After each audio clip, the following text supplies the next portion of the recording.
The alien warship hung in the darkness above Earth like a giant metal monster. Dae-hyun stood on the bridge of the space station and looked at the enemy ship through the window. His heart was beating fast, but his face stayed calm. Around him, his team worked quietly at their computers and screens. "They are calling us again," said Jiwoo. She was the communications officer and looked worried. Dae-hyun pulled his uniform straight. "Put them on the screen." The screen came alive with the image of an alien creature. It looked like a giant insect with too many eyes and sharp mouth parts. Its name was Vekthar, and it spoke in a cold, mechanical voice that came through the translation system. "Humans, we have judged your species. You have gone beyond your allowed area. You refused to obey the council. You made weapons without our permission. You have 72 hours to surrender. Take apart your warships. Let us take control of your planet, or we will destroy you all." The screen went dark. Jiwoo's hands shook a little. "Sir, they have 40 big warships in our space. We only have 12 ships that can fight." "I know how to count," Dae-hyun said quietly. He turned to another officer. "Hyunwoo, how many people can we save?" "The escape ships are loading people now, sir. But we cannot save everyone in 72 hours. Maybe only 20% if we are lucky." Dae-hyun felt anger rise in his chest. The door opened behind him. Admiral Tae-yang walked in with Dr. Yoonji. She was the head of Earth's secret weapons program. "Commander, I need your bridge," the admiral said. His face was serious. "We are about to do something very dangerous." Yoonji stepped forward. Her eyes were bright with fear and excitement mixed together. "Or something very smart. Depends how you look at it." "What are you talking about?" Dae-hyun asked. Admiral Tae-yang opened a secret file on the main screen. "Project Prometheus. We kept it hidden for 15 years, Dr. Yoonji will explain." The scientist took a deep breath. "The council thinks they know everything about us. They watched us for years. They know our weapons, our ships, our fighting methods. But they don't know that we have been preparing for this day since we first learned we were not alone in space. The council uses the same plan every time," Yoonji continued. "They show up with huge power. They demand surrender. They take over the planet. They make that species part of their empire. It worked every time because every other species thinks like them. They have one government, one homeworld, one command center. But we are different," Dae-hyun said slowly. He was starting to understand. "Exactly right," Admiral Tae-yang said. "Every species they conquered had one central government. When you cut off the head, the body dies. But humanity is different. We are spread out. We have backup plans, and we are about to teach the council what human guerrilla warfare looks like on a space level." Hyunwoo looked up from his station. "Sir, the council ships are moving around our big cities. They want to scare us. Let them," the admiral said. "Dae-hyun, I am giving you permission to send our answer to the council." "What answer, sir?" Admiral Tae-yang smiled, but it was not a happy smile. "Tell them we refuse. Then turn on the Prometheus protocol, every hidden weapon platform, every secret ship, every black site we built in 15 years.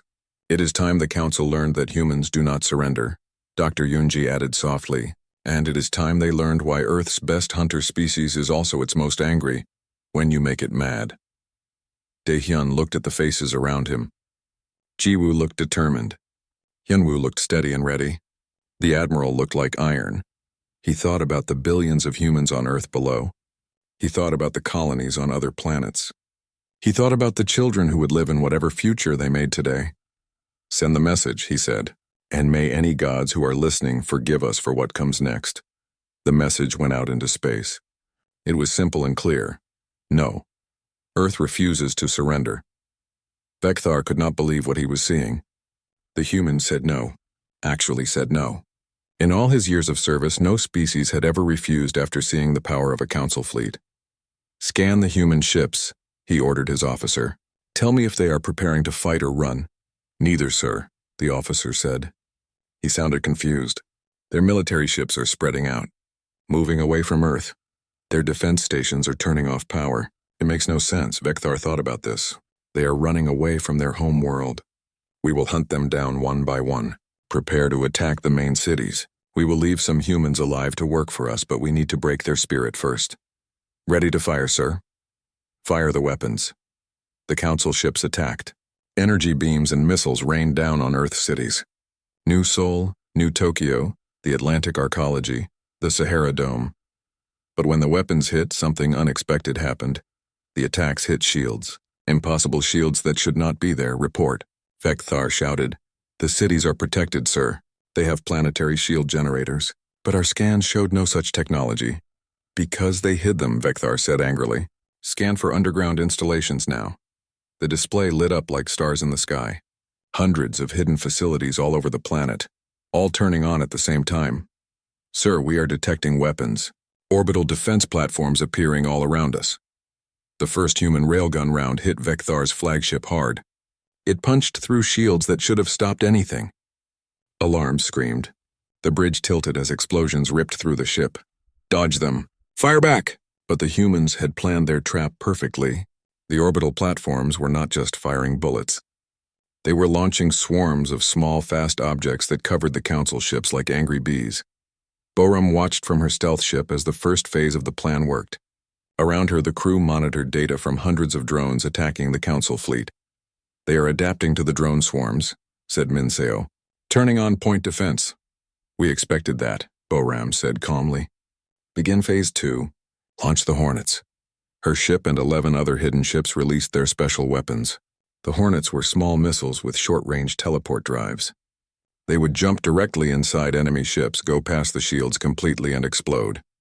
On the Council flagship, Vekthar watched 3 of his big ships explode from the inside. Their shields were useless against attacks that ignored them completely. How are they doing this? His officer cried out. Vekthar's mind worked fast.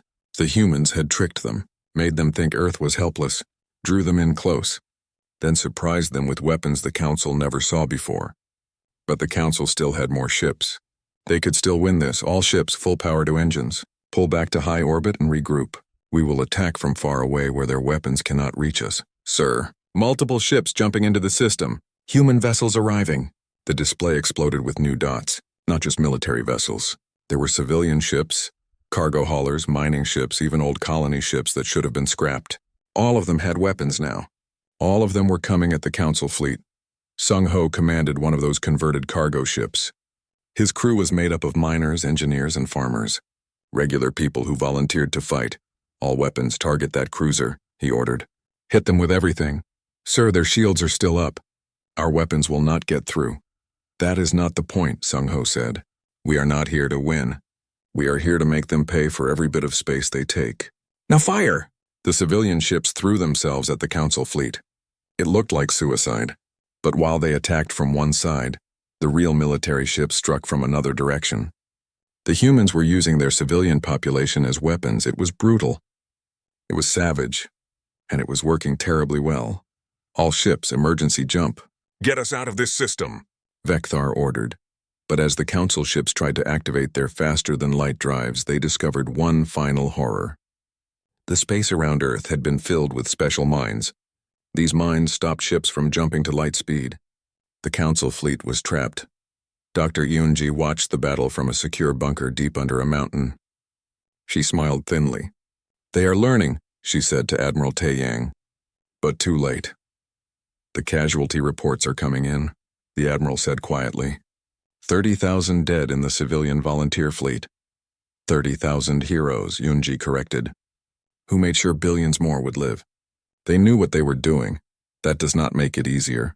No, she agreed, but it makes it necessary.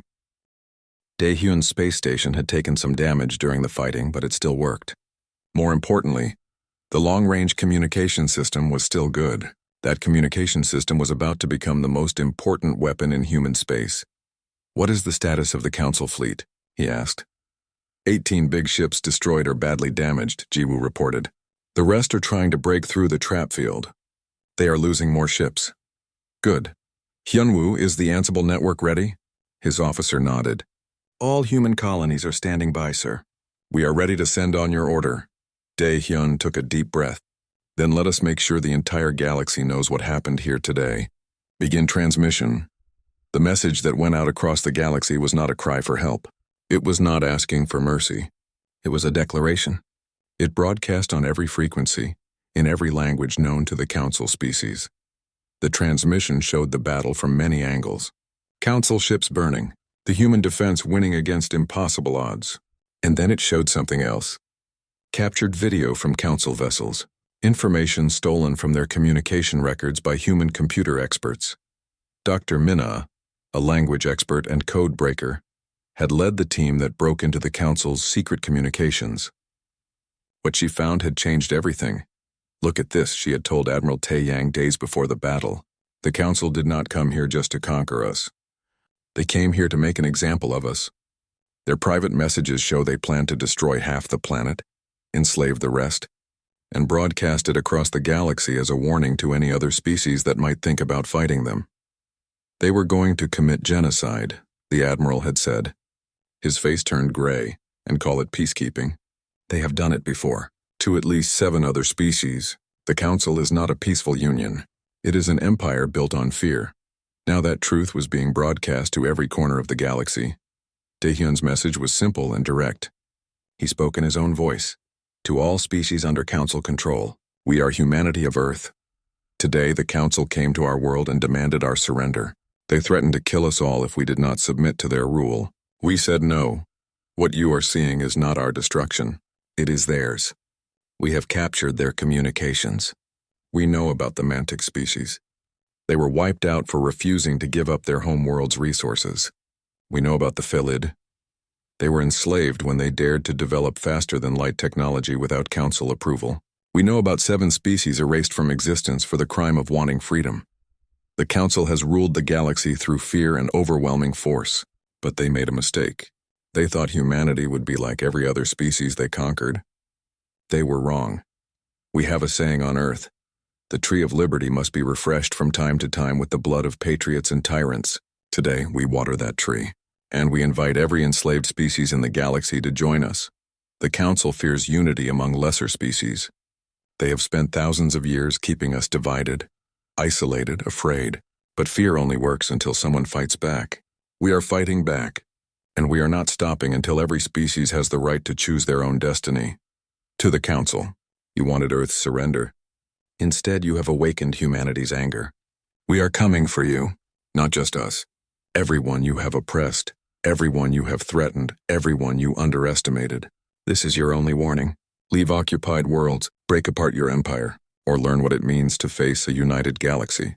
This is not a negotiation. This is not a request. This is a promise. The message ended with coordinates. Locations of Council supply depots, military bases, and command centers. Intelligence that humanity had gathered over years of careful spying, now shared freely with anyone who might use it against their common enemy. Hai-Jin monitored the Ansible network from her station on Mars Colony. "Sir, we are receiving responses. Dozens of them, from species I have never even heard of." Admiral Taeyang leaned forward. "What are they saying?" "They are thanking us. And they are mobilizing. The Mantic survivors, there were more than the Council claimed. They are attacking the Council garrison on Delta Pavonis 3. The Felid are seizing ships in the Carina shipyards. Sir, it is happening. The entire Council empire is starting to break apart. In orbit around Earth, Vecthar's remaining ships finally broke through the trap field. Only 7 big ships remained from the original 40. His flagship was barely able to fly. "Retreat to Council space," he ordered. His voice sounded empty and defeated. "Maximum speed. Sir, the humans are calling us. Ignore them. Sir, they say they have a message for the Council leadership. They insist you deliver it." Vecthar stared at the communication button flashing on his screen. Finally, he opened the channel. Boram's face appeared. Her expression was hard. "Running away, Vecthar? Smart choice. When you reach Council space, deliver this message to your masters. We are giving you 1 year. 1 Earth year to begin taking apart your empire. Free the enslaved species. Go back to your homeworld. Submit to oversight by a democratic galactic council, one where every species has an equal vote. Do this and we will let you live. Refuse and we will show you what humanity does to tyrants. We have your ship movements, your supply lines, your command codes. We have allies now. Species you thought you had broken. And we have time. We are a patient species when we need to be. 1 year, Vecthar. The clock starts now." The transmission ended. Vecthar slumped in his command chair. He stared at the shrinking image of Earth, a small blue world that had just shattered the Council's image of being unbeatable. His officer spoke carefully. "Sir, what do? We deliver the message," Vecthar said quietly. and we pray to whatever gods listen that the Council is smart enough to surrender. The Council's Grand Assembly met in emergency session on Primus. This was the capital world where representatives from the 18 Council member species gathered to maintain their grip on the galaxy. The circular chamber was built to intimidate with its huge size.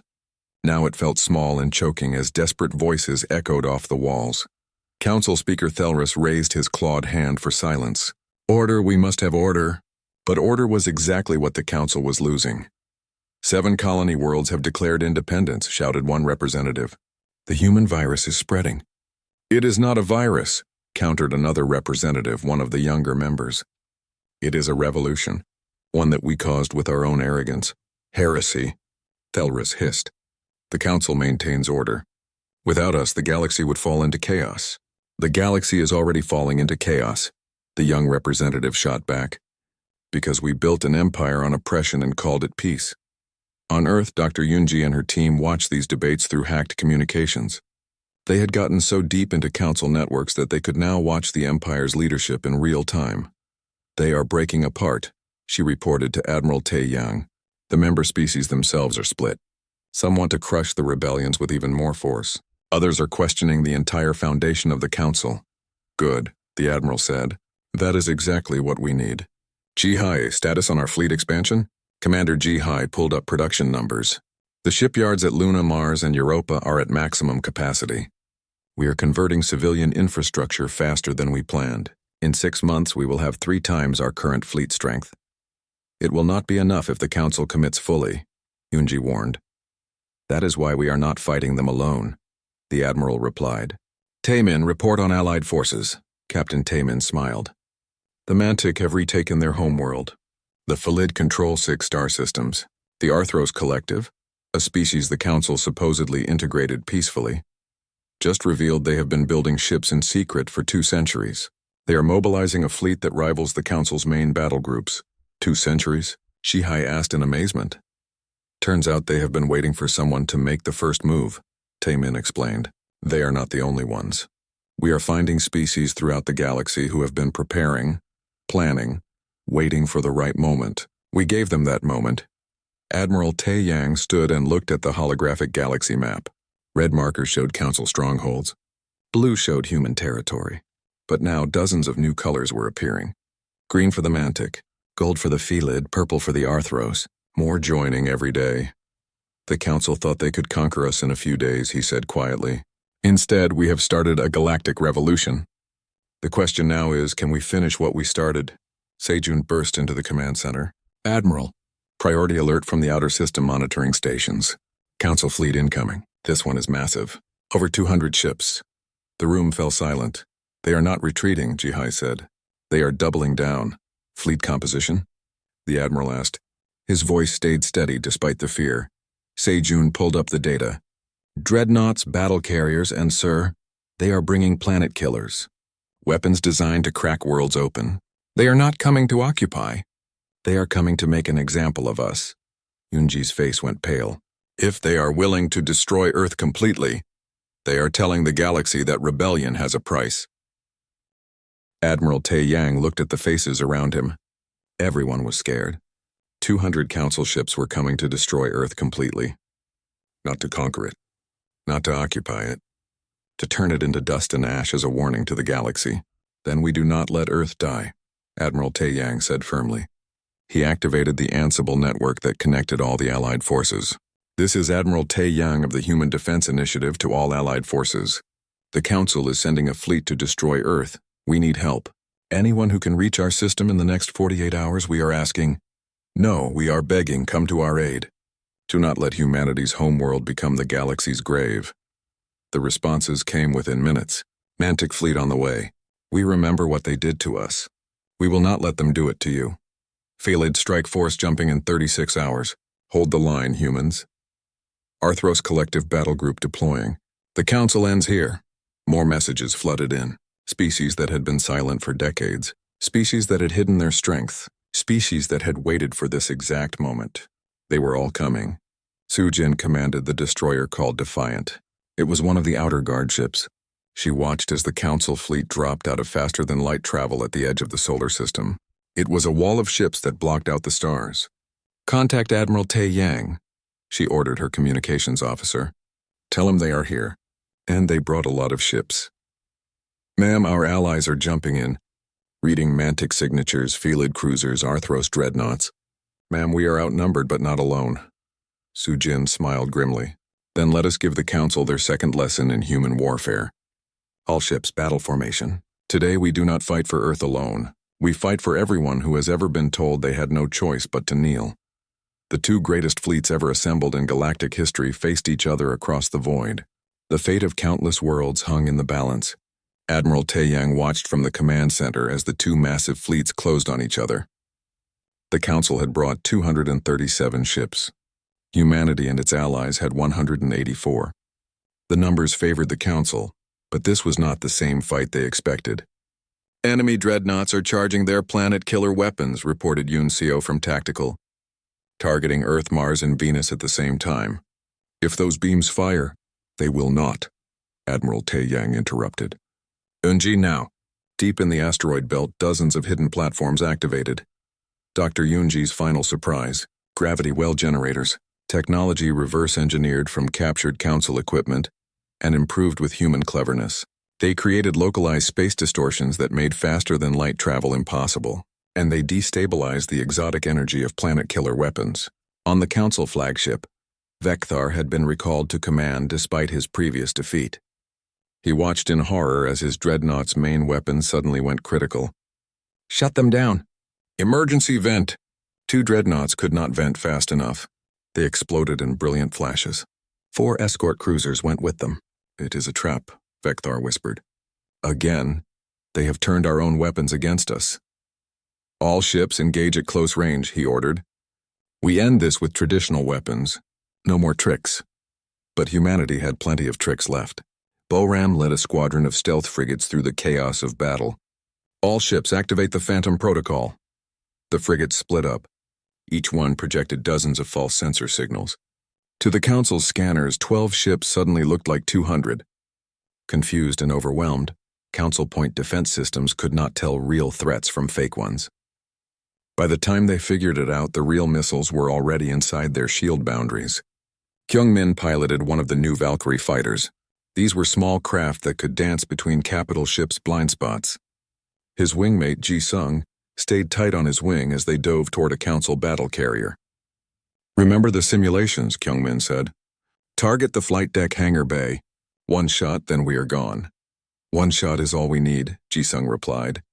They released their weapons. Armor-piercing torpedoes with delayed fusion warheads. They pulled away at maximum acceleration. Behind them, explosions bloomed inside the carrier. Secondary blasts ripped through its internal decks. It began to tilt and list, venting atmosphere and debris into space. But the human forces were taking losses too. The converted civilian freighter called Rising Hope took a direct hit from a Council plasma beam. Its shields were overwhelmed. It broke apart, taking its crew of 300 with it. The destroyer Vigilant rammed a Council cruiser to protect a colony transport. Both ships died in the collision. "Casualty reports are coming in," Ji-hai said quietly to Admiral Tae Yang. 15 ships lost, 23 severely damaged. And the Council? 42 destroyed. 61 damaged. "Admiral, we are winning." The tide had turned, but at terrible cost. Then the Arthros Collective's fleet arrived. The Arthros had been planning their revenge for 2 centuries. Their ships reflected that patience. Each vessel was a work of deadly art. Sleek, powerful, and equipped with weapons the Council had never seen before. They hit the Council's flank like a hammer. Their coordinated strike showed the value of centuries of preparation. Within the Council fleet, chaos spread. Ship captains began to question their orders. Why were they dying for an empire that treated them as expendable? Why were they fighting to suppress species that only wanted freedom? One by one, ships began to break formation. Some retreated. Others simply stopped firing. A few, ones crewed by species that had suffered under Council oppression, turned their weapons on their former allies. Vecthar watched his fleet fall apart. "All ships fall back." "Retreat to..." "Sir, we are receiving a transmission from Council leadership on Primus." Council Speaker Thelrus appeared on screen. His expression was defeated. His body language showed surrender. "All Council forces cease fire. I repeat, cease fire. We surrender." The bridge fell silent. What? Vecthar breathed. The member species have voted, Thalras continued. His voice was hollow and empty. The council as it was is dissolved. We accept humanity's terms. All occupied worlds will be freed. All enslaved species will be granted autonomy. We submit to the formation of a new galactic government, one built on equality rather than dominance. Vecthar slumped in his chair. He looked at the carnage on his displays. 2,000 years of council dominance ended in less than 6 months by a species they had dismissed as primitive savages. On Earth, Admiral Taeyang broadcast the stand-down order to all Allied forces. The ceasefire took hold. Suddenly, the void was silent, except for rescue operations beginning to recover survivors from disabled ships. Dr. Yunji joined him in the observation deck. Both of them looked down at Earth. It was scarred by the initial attack, but still alive, still defiant. We did it, she said softly. We actually did it. At what cost? The Admiral asked. 100,000 dead. Twice that wounded. 13 cities damaged. The economic impact will take decades to recover from. But we are free, and so are 70 other species who were not free yesterday.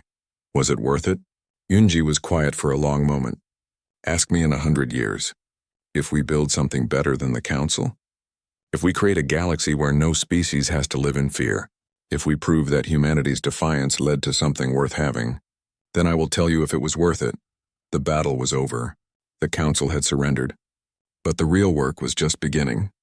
Building peace was always harder than waging war.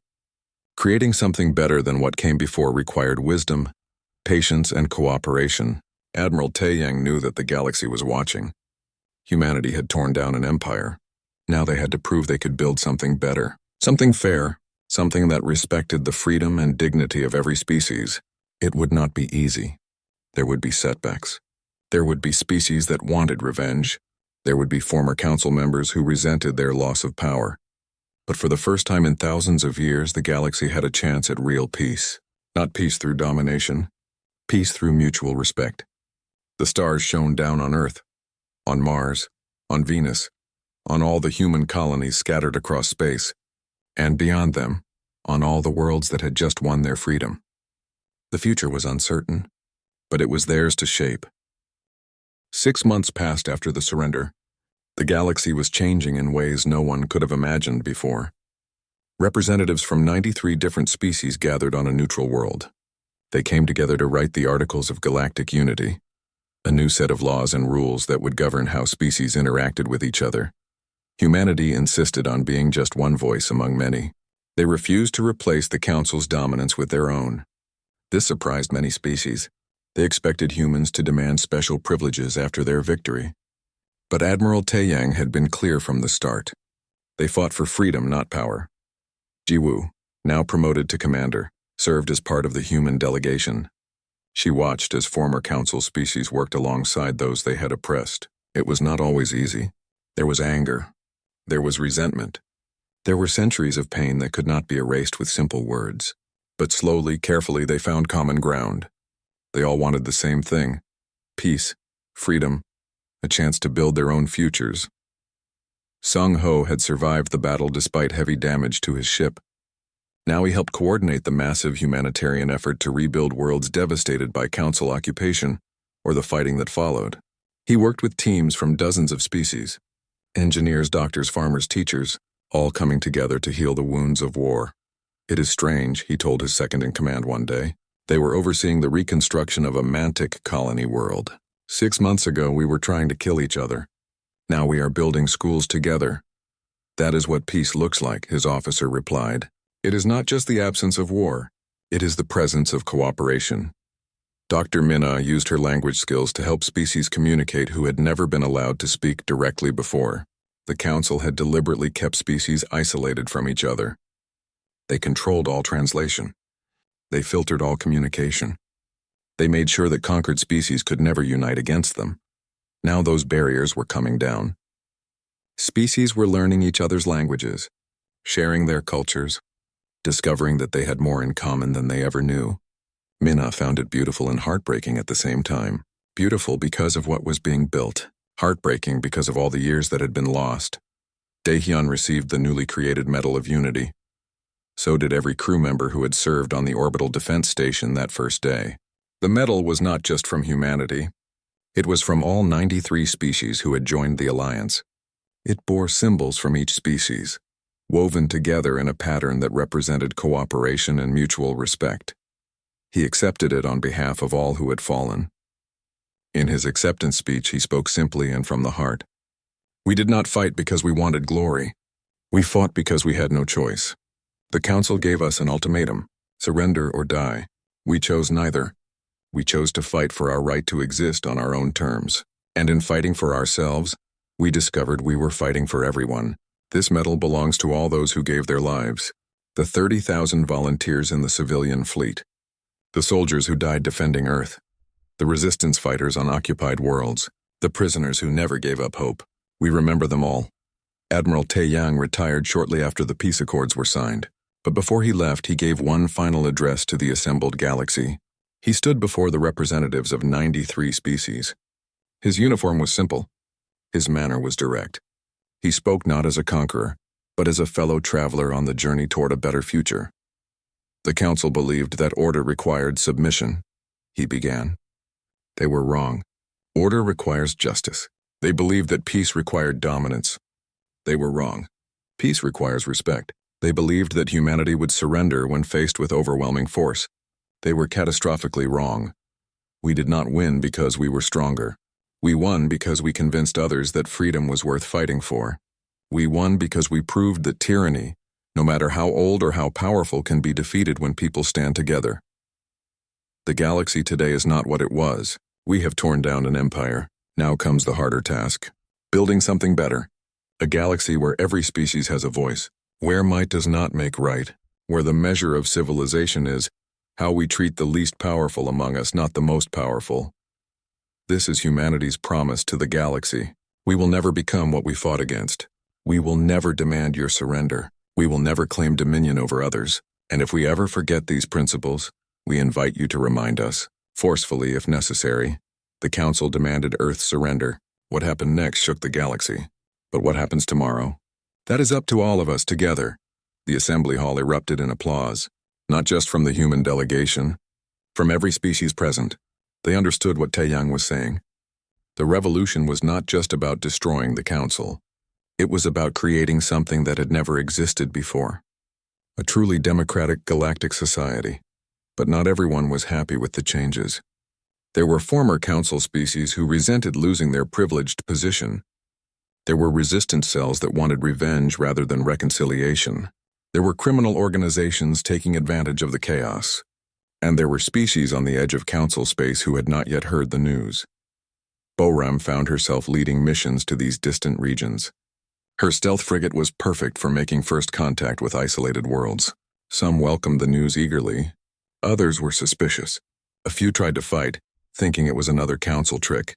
Patience, she told her crew. We cannot force freedom on anyone. We can only offer it and let them decide.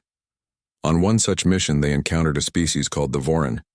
They had been under Council rule for 800 years. When Boram explained that the Council was gone, their leader simply laughed. You lie, the Voran leader said. The Council cannot be defeated. They are eternal. This is a test of our loyalty. Boram showed them the broadcasts, the battle footage, the surrender, the testimonies from other species. Still, the Voran leader refused to believe. We have lived under the Council for so long, he finally admitted, his laughter dying. We have forgotten how to be free. We do not know what to do without them telling us. Then learn, Boram said gently. It will take time. It will be difficult. But you are not alone. Every species in the Alliance went through this. We will help you. If you want our help, the Voran leader looked at his people, then back at Boram. Teach us, he said. That became the pattern across the galaxy. Species learning to be free again, or learning to be free for the first time. Humanity and their allies did not impose their will. They offered guidance. They shared resources. They stood ready to defend any species threatened by pirates or warlords trying to fill the power vacuum. Years passed. The new Galactic Assembly ratified its constitution on the anniversary of the Battle of Sol. They made it a holiday celebrated by all 93 member species. Children across the galaxy learned in schools about the day humanity refused to kneel, about how one species' defiance gave others the courage to stand. The lesson was simple but profound. Tyranny only lasts as long as people allow it. Freedom is not given. It is taken. And once taken, it must be constantly defended. Kyung Min became a flight instructor. He taught new pilots from dozens of species: human, mantic, Phalid, Arthros, Vorin, all training together, learning from each other. Remember, he would tell each class of recruits, we did not fight for glory. We did not fight for conquest. We fought because when someone tries to take your freedom, your home, your right to exist on your own terms, you fight back. And if you are lucky, really lucky, you inspire others to fight back too. That is what humanity did. We showed the galaxy that no is a complete sentence, that resistance is possible, that the future belongs to those brave enough to demand it. Never forget the cost, never forget the fallen, and never ever forget that freedom, once won, must be constantly defended. His students listened carefully. They understood. They had all grown up hearing the stories. They knew what had been sacrificed, and they were determined to honor that sacrifice by protecting what had been won. The galaxy was not perfect. There were still conflicts, still disagreements, still species that struggled with their newfound freedom, but it was better. It was fairer, and most importantly, it was theirs. Not controlled by an empire from above, but shaped by every species working together. The stars shone down on a changed galaxy. One where every species had a voice, where freedom was a right, not a privilege granted by the powerful, where the future was uncertain but full of possibility. 10 years had passed since the Battle of Sol. A new generation was growing up in a galaxy they barely recognized from the history books. Children who had never known council rule, who had never lived in fear of the empire. They took freedom for granted the way children should. But those who remembered the old days knew better. Freedom was fragile. It required vigilance. It required sacrifice. And sometimes it required hard choices. Dae-hyun stood on the bridge of a new kind of vessel, not a warship, a peacekeeping cruiser, part of the Galactic Assembly's joint fleet, crewed by members of 20 different species working side by side. His second in command was a mantic named Click Whistle, though the translation always rendered it as Brightwater. His tactical officer was Phalid. His engineer was Arthros. Contact approaching at high speed, Brightwater reported. Unknown configuration. Not broadcasting any identification codes. Hail them, Dae-hyun ordered. Standard protocol. No response came back. They are powering weapons, the Phalid tactical officer said. Sir, I think we found pirates. The power vacuum after the council's fall had created opportunities for criminals. Some were former council military who refused to accept the new order. Others were opportunists taking advantage of the chaos. The Galactic Assembly had formed joint peacekeeping fleets to deal with them. Battle stations, Dae-hyun said calmly.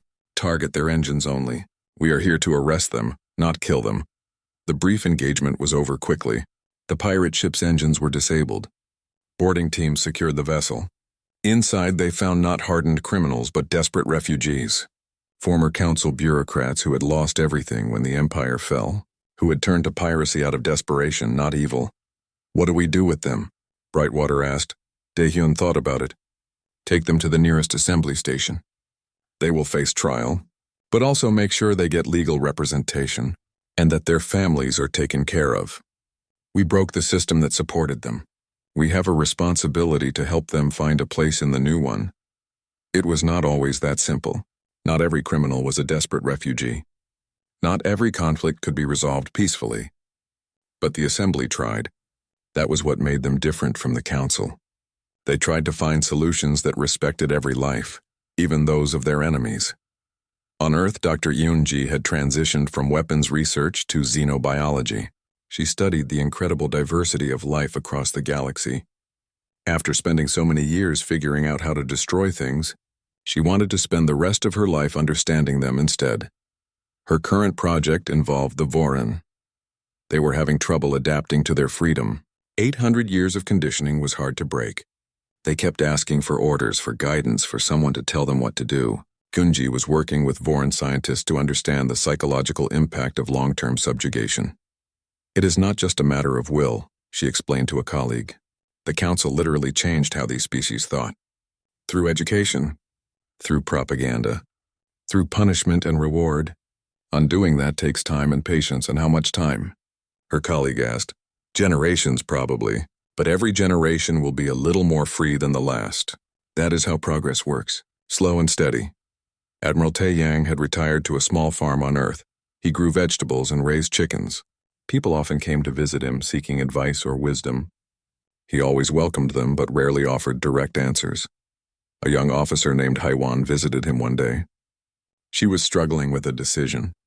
Her fleet group had encountered a species that was not part of the assembly. They were being attacked by a neighbor species. Both sides claimed the other started it. Both demanded assembly intervention. What should I do? She asked Tae Yang. If we intervene, we might make things worse. If we do nothing, people will die. The old admiral smiled. You are asking the wrong question. You are asking what you should do. The question is what they need. Talk to both sides. Listen to their grievances. Find out what they are really fighting about. Usually it is not what they say it is. Usually it is fear, or misunderstanding, or some old wound that never healed. And if they will not talk, then you make them talk. Put yourself between them. Make it clear that if they want to fight, they will have to go through you. Most conflicts end when the cost of fighting becomes higher than the cost of talking. And if that does not work, Tae Yang's smile faded, then you do what you must. You save who you can. You minimize the harm, and you remember that you cannot save everyone. No one can. But you try anyway. Because that is what separates us from the council. They never tried. Haiwan left feeling not entirely satisfied, but somehow clearer. The old admiral had not given her easy answers. But he had given her a framework for thinking about the problem. That was more valuable. Jiwoo served as Earth's ambassador to the Galactic Assembly. It was her job to represent humanity's interests, while also working toward the common good. It was a difficult balance.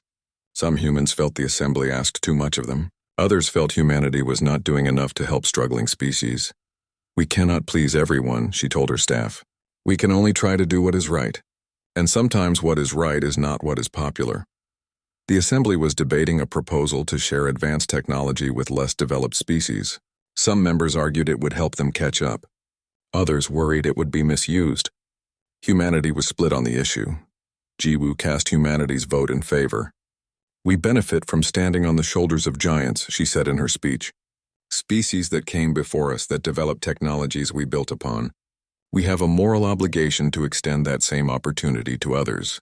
Yes, there are risks, but there are greater risks in creating a galaxy of haves and have-nots. The measure passed narrowly. Time would tell if it was the right decision. Sung-ho continued his humanitarian work. He had become an expert in post-conflict reconstruction. He had helped rebuild 17 worlds in 10 years. Each one taught him something new. Each one reminded him why they had fought. On a world called Theta Meridian, he met a child. She was from a species that had been enslaved by the council for generations. She asked him a simple question. Why did you help us? We are not human. You did not know us. Sung-ho knelt down to her level. Because freedom is not something you earn. It is something you have just by being alive. And when we see someone whose freedom is being taken away, we have a choice. We can look away, or we can help. We chose to help, but it cost you a lot. People died. Yes, Sung-ho said quietly. Many people died. Good people. Brave people. They died so that you could ask me this question. So that you could live without fear.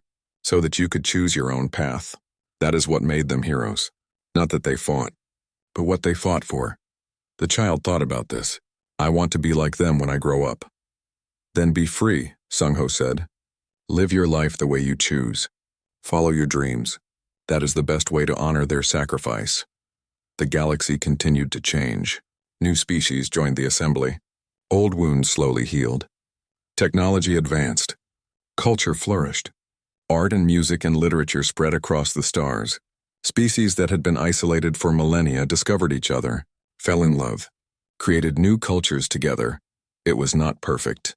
There were still conflicts, still setbacks, still moments of darkness, but overall the arc bent toward justice, toward freedom, toward a future where every species could determine their own destiny.